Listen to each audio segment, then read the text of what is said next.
Gujarati news channel को like करें, share करें और सब्सक्राइब करें। ये जो यूसीसी का कानून हमारे ऊपर मुसलमानों के ऊपर जो ज़बरदस्ती थोपा जा रहा है वो हमें बिल्कुल भी पसंद नहीं है और हम उसको मानने के लिए तैयार नहीं है। हम मानते भी नहीं है और मानेंगे भी नहीं। इसलिए हम ये चाहते हैं कि सरकार श्री से कि भाई जितना जल्दी हो सके इसको हमेशा हमेशा के लिए ख़त्म कर दिया जाए। हाँ, क्योंकि सरकार सोच रही है मुसलमान सोया हुआ है, लेकिन मुसलमान सोया नहीं हुआ है। ये बेदार कौम है, ये बेदार कौम है। ये जो आप नतीजा पीछे देख रहे हो ये एक आवाज़ का नतीजा है, ये एक आवाज़ का नतीजा है और अभी तो बहुत सारे बाकी हैं। तो हम पर जो कानून लाया जा रहा है हम उसके अपोजिट क्यों है, हम उसका विरोध क्यों कर रहे हैं। देख, संविधान के मुताबिक है ना, आर्टिकल 26, 28 और 29 के मुताबिक हमें अपने कल्चर को फॉलो करने की इजाज़त है। यानी हर मजहब का लोग है ना, हर मजहब का इंसान अपने मजहब को फॉलो कर सकता है, वो भी आज़ादी के साथ। बार बार मुसलमान ही क्यों आ रहा है, बार बार मुसलमान इसलिए आ रहा है कि बेरोजगारी का मुद्दा पीछे हट जाए। बार बार मुसलमान इसलिए आ रहा है कि शिक्षण का मुद्दा पीछे हट जाए। बार बार मुसलमान इसलिए आ रहा है कि औरतों और बच्चों की जो इज्जतें लूटी जा रही है ना, वो मुद्दा सामने ना आए। बस मुसलमान मुसलमान करके हर मुद्दे को आगे लाया जा रहा है, सारे मुद्दे पीछे हैं।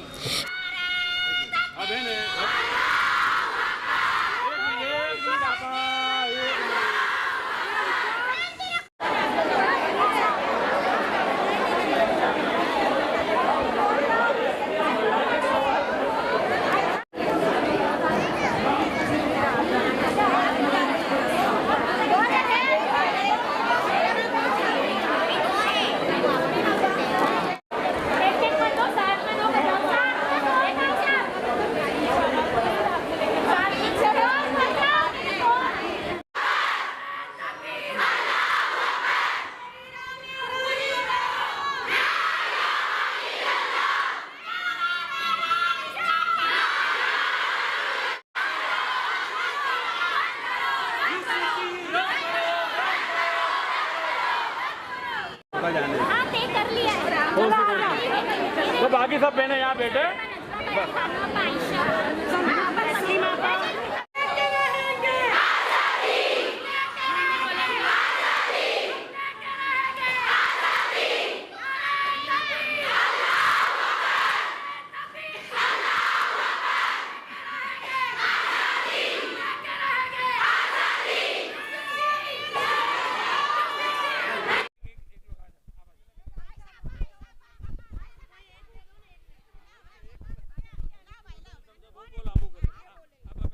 बढ़ेंगे तो अपने बोल देंगे, उनको कोई दिक्कत बस हम एकदम शॉर्ट में बात करना चाहते हैं कि ये जो यूसीसी का कानून हमारे ऊपर मुसलमानों के ऊपर जो ज़बरदस्ती थोपा जा रहा है वो हमें बिल्कुल भी पसंद नहीं है और हम उसको मानने के लिए तैयार नहीं है। हम मानते भी नहीं है और मानेंगे भी नहीं। इसलिए हम ये चाहते हैं कि सरकार श्री से कि भाई जितना जल्दी हो सके इसको हमेशा हमेशा के लिए ख़त्म कर दिया जाए। क्योंकि हम आज़ाद भारत देश के अंदर रहते हैं तो हमको हमारी शरीयत, हमारा कानून हमको खुद को पसंद है। हम नहीं चाहते कि हमारे अंदर कोई दूसरा दखल देवे। तो हमको बस हमारा यूसीसी बिल्कुल हटा दो हमारे ऊपर से। हम सरकार से यही चाहते हैं, हमको चैन से जीने दो। कितनी महिलाएं यहाँ पे आ जाएगी आवेदन देने के लिए? यहाँ पर 500 से ऊपर महिलाएं हैं, वो सिर्फ 1000 के आसपास है। वो हमारी सिर्फ एक आवाज़ से आई है। अभी हमने ज़्यादा आवाज़ नहीं लगाई है। अगर हम ज़्यादा आवाज़ लगाएंगे तो बहुत सारी महिलाएं पर्दे के अंदर है। इतनी गर्मी के अंदर सबने नोज पीस पहने हैं। इसका मतलब ये है कि हमको हमारी शरीयत जान से ज़्यादा प्यारी है। हम कलेक्टर श्री को आवेदन पत्र देने आए हैं और उसके अंदर मजमून ये लिखा हुआ है कि हम गुजरात के जनता के ऊपर यूसीसी का कानून लाने के लिए सरकार हिलचाल कर रही है। इसलिए हमारे कानों पर जब बात पड़ी वैसे ही मुसलमान जाग उठा, क्योंकि सरकार सोच रही है मुसलमान सोया हुआ है, लेकिन मुसलमान सोया नहीं हुआ है। ये बेदार कौम है, ये बेदार कौम है। ये जो आप नतीजा पीछे देख रहे हो ये एक आवाज़ का नतीजा है, ये एक आवाज़ का नतीजा है और अभी तो बहुत सारे बाकी हैं। बुरी दावत भी नहीं चली है ना। तो हम पर जो कानून लाया जा रहा है हम उसके अपोजिट क्यों है, हम उसका विरोध क्यों कर रहे हैं। देखो, हमारी शरीयत ने हमको जो कानून दिए हैं, जैसे मेरे लिए मेरे शौहर के हुकूक, शौहर पर मेरे हुकूक, मैं माँ हूँ तो मेरे पर बच्चों के हुकूक, उन तमाम हुकूक से हम हमारी शरीयत ने जो उसूल दिए हैं उससे हम राज़ी हैं, तो हम पर नए कानून क्यों लादे जा रहे हैं। और संविधान के मुताबिक है ना, आर्टिकल 26, 28 और 29 के मुताबिक हमें अपने कल्चर को फॉलो करने की इजाज़त है। यानी हर मज़हब का लोग है ना, हर मज़हब का इंसान अपने मज़हब को फॉलो कर सकता है, वो भी आज़ादी के साथ। तो हमको तो हमारे मज़हब को फॉलो करने के लिए हमेशा कभी हिजाब पर डांटा जाता है, कभी ट्रिपल तलाक लाया जाता है, कभी हमारे नबी सल्लल्लाहु अलैहि वसल्लम की शान में गुस्ताखी की जाती है। बार बार मुसलमान ही क्यों आ रहा है? बार बार मुसलमान इसलिए आ रहा है कि बेरोज़गारी का मुद्दा पीछे हट जाए। बार बार मुसलमान इसलिए आ रहा है कि शिक्षण का मुद्दा पीछे हट जाए। बार बार मुसलमान इसलिए आ रहा है कि औरतों और बच्चों की जो इज्जतें लूटी जा रही है ना, वो मुद्दा सामने ना आए। बस मुसलमान करके हर मुद्दे को आगे लाया जा रहा है, सारे मुद्दे पीछे हैं। फिलहाल गुजरात की सरकार पर 2.25 लाख करोड़ का कर्जा है, लेकिन यहाँ क्या लाई जा रही है? यूसीसी लाई जा रही है। सरकार तल पापड़ हो रही है यूसीसी लाने के लिए। पहले हमारे सारे मुद्दे हल करो। किसान आज तक खुश नहीं है, किसान को आज तक इंसाफ नहीं मिला है ना। तो कहा कि तुम लोग सिर्फ मुसलमानों पर जुल्म क्यों करते हो।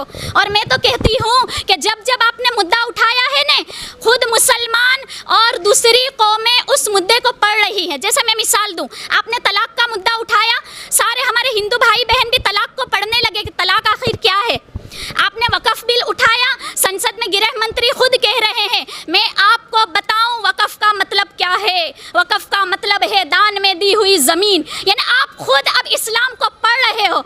हमें तो बड़ा अच्छा लगा, इस्लाम फैल रहा है, हमको तो बड़ा अच्छा लगा, हमको तो बड़ा अच्छा लगा। लेकिन आप हमारे असल मुद्दे पर आ जाओ, हमारे असल मुद्दे पर आ जाओ कि हमारे जवान बच्चों को रोज़गार कैसे देना है ना। हमारे जवान बच्चे, हमारी जनरेशन को आला ओहदों पर कैसे बिठाना है। यूसीसी हमारे लिए एक काला कानून है और मुसलमान के अंदर इतने जज्बे हैं। और वो जज्बे की निशानी में बताऊं कि मुसलमान बच्चा जब पैदा होता है ना, उसके कान में अजान दी जाती है। तो कोई मुसलमान सोया हुआ नहीं है, वो जज्बात वाला है, वो जागा हुआ है, उसके अंदर ईमान के शोले भड़क रहे हैं है ना। उस चिंगारी को बस आग बनाने की देर है। समझ में आया? तो कहा कि देखो 21वें लॉ कमीशन के मुताबिक है ना, जेपीसी ने मंतव्य लिए थे कि यूसीसी लाना है या नहीं। तो सब तमाम के मंतव्य ये गए थे कि यूसीसी नहीं लाना है ना। उस वक्त कह दिया था कि यूसीसी नहीं लाया जाएगा। 22वां लॉ कमीशन भी मिलाया गया, बिठाया गया, लेकिन वो कमेटी यूं ही स्थगित हो गई। यानी 21 को ही माना जाएगा कि यूसीसी नहीं लाया जाएगा। तो आप तो कॉन्स्टिट्यूशन की हिफाजत करने वाले हो, आप खुद कॉन्स्टिट्यूशन को रोंद रहे हो, आप खुद संविधान को रोंद रहे हो। हमारी बेहतरी के लिए कोई कानून लाओ, हमारी बेहतरी के लिए। और मोदी जी यूँ कहते हैं कि मैं मुसलमान औरतों को अपनी बहनें कहता हूँ, तो बहनों के लिए तो ये कानून हम तो कह रहे हैं हमें ये कानून पसंद नहीं है। तो हमारे लिए कोई ऐसा कानून लाएं कि हम सही तरीके पर सुकून से अपने मुल्क में रह सके। देखो, जब भारत आज़ाद हुआ हमें पाकिस्तान वाले बुला रहे थे, लेकिन हमें तो भारत की मिट्टी में पैदा हुआ और भारत में ही दफन होना है। हम अपनी खुशी से यहाँ रहे हैं, तो हमें खुशी से यहाँ रहने दो। रिपोर्टर अरविंद राठौड़, सूरत।